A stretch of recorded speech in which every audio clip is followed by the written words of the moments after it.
Hi, today we're going to paint some dimension, Doodle art mandala. This time we're going to paint in the detail for the rose. Welcome to George on the Rocks, where stress release is just one rock painting away. Check in the description below for a complete listing of supplies, as well as timestamps for the video.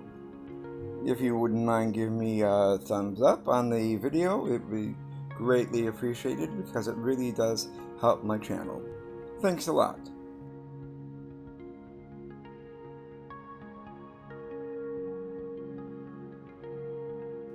I'm adjusting the roses, highlights, and shadows here. Since getting the highlights and shadows to be just right, I'll be adjusting them throughout the video. Remember, acrylics dry darker, so every so often allow them to dry and either add more highlight or more shadow depending upon what you see. Remember, with acrylics, the magic is in the layers that you apply. Most of the time you start dark and gradually increase the lightness. The whole process here may look intimidating and difficult, but trust me, it's very, very easy. The more you do it, the easier it becomes too. You will be developing your own style, and as you do that, everything will become second nature.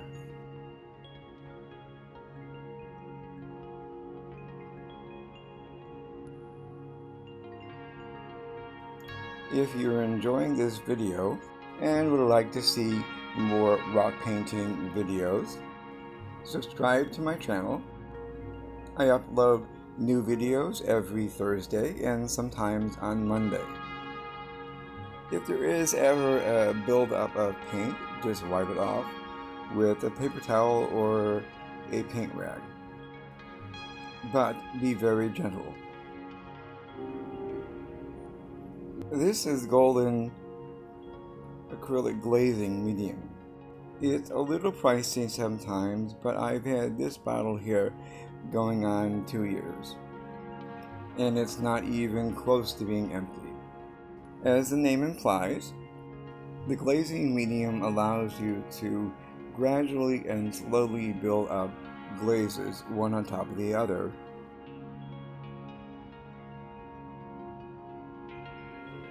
For example, here, I wanted to push back the rim of the stone even further, so I'm applying a glaze of the blue to the area.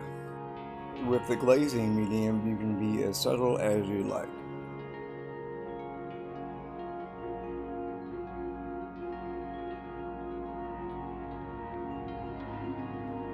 I'm going to apply glazes slowly at first to the highlights and the shadows of the rose's petals.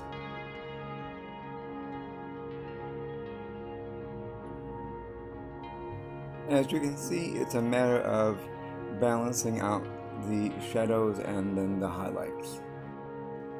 I'm not going to go crazy with it because I realize that I'm doing the same thing over and over again, subtly adding changes. But I wanted to give you an idea of what you can do.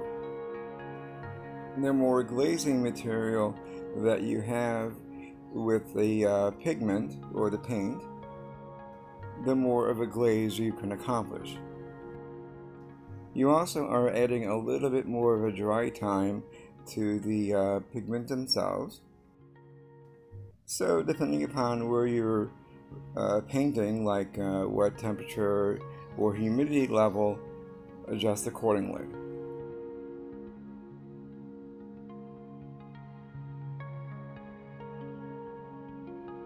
Once you're more or less satisfied with the rose's petals, it's now time to reinforce the design by reapplying the Posca pen inkwork.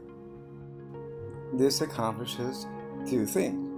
One, The vibrancy of the Posca pen accentuates the highlights and the shadows of the rock painting, and it generally cleans up areas that you may have been a little bit more overzealous. Either way, it's a great final touch.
Sometimes, by applying the Posca pen, the detail that you've done with the highlights and the shadows are pushed back.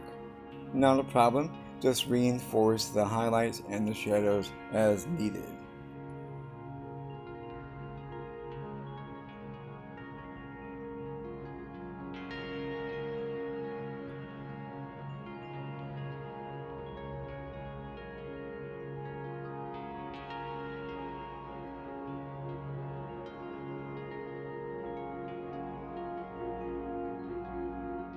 And then apply spot touch-ups for the white Posca pen.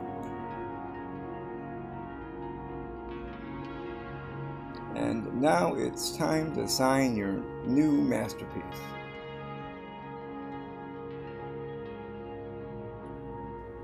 For the longest time, it seemed, I hadn't received my gold Posca pen. But now that I have it, I'm going to use it for the border of the stone. To open it, basically twist the cap against the direction that you twist the base of it. And then just peel off the plastic.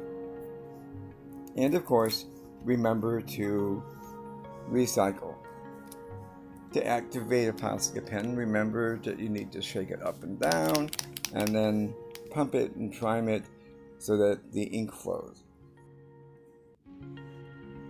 Okay, so to fast forward this a little bit because you don't really need to see this part.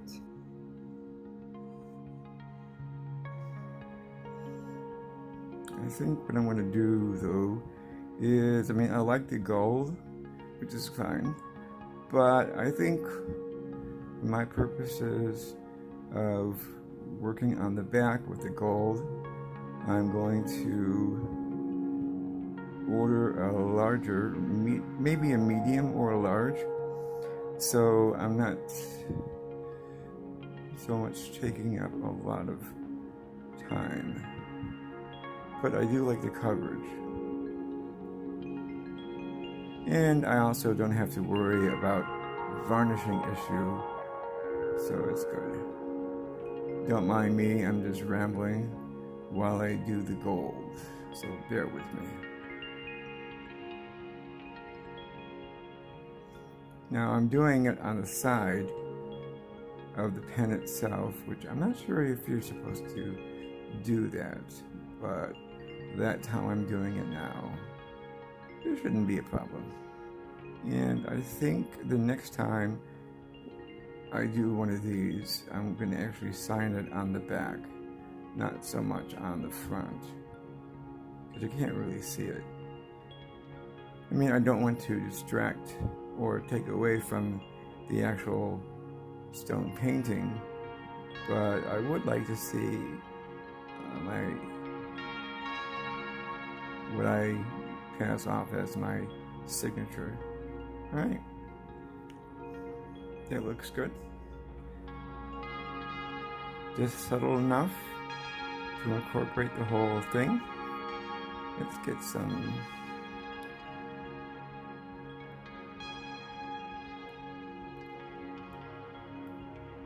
that way it feels more organic.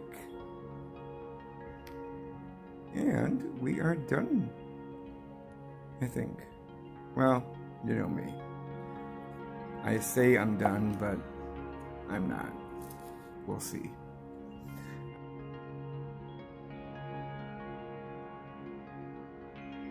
Celebrate each other, celebrate your creative inner voice, and remember to paint along the way.